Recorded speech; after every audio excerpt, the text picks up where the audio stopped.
جی السلام علیکم، میں ہوں تنویر کاظمی، آپ دیکھ رہے ہیں کے ٹی وی۔ میرے ساتھ علمی، روحانی، عالم دین، مفکر پیر غلام رسول نقشبندی صاحب میرے ساتھ موجود ہیں۔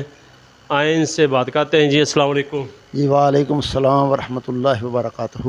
پیر صاحب، دور حاضر میں جب کہ ہمارے افواج پاکستان کے ساتھ ایک انڈیا کے ساتھ جو جنگ ہوئی، اس میں الحمدللہ اللہ تعالیٰ نے ان کو اس مارکے میں اللہ تعالیٰ نے کامیابی سے ہمکنار کیا ہے، اس والے سے آپ کا کہیں گے؟ بسم اللہ الرحمن الرحیم۔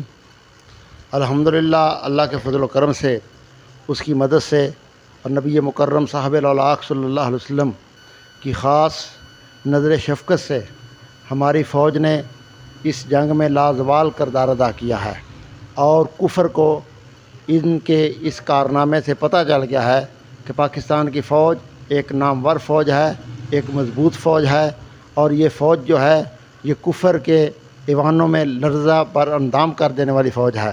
الحمدللہ مجھے یہ امید ہے کہ وہ دن دور نہیں جب ہماری فوج پاکستان کی فوج جو ہے وہ یہ فلسطین کے جو مسلمان ہیں ان کی بھی مدد کو پہنچے گی، اور انشاءاللہ تعالی فلسطینی مسلمانوں کی سنداد کے ساتھ مدد کرے گی کہ اسرائیل جو ہے وہ بھی دیکھتا رہ جائے گا، اور الحمدللہ ایک وقت آئے گا کہ ہر طرف اسلام کا بول بالا ہوگا اور پاکستان زندہ باد ہر شخص پکار اٹھے گا۔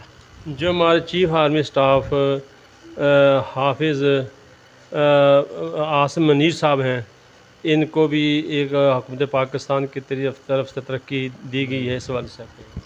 ماشاءاللہ جی، بہت اچھی بات ہے، اور یہ حقیقت ہے کہ جو کام کرتا ہے اس کو سراہنا چاہیے۔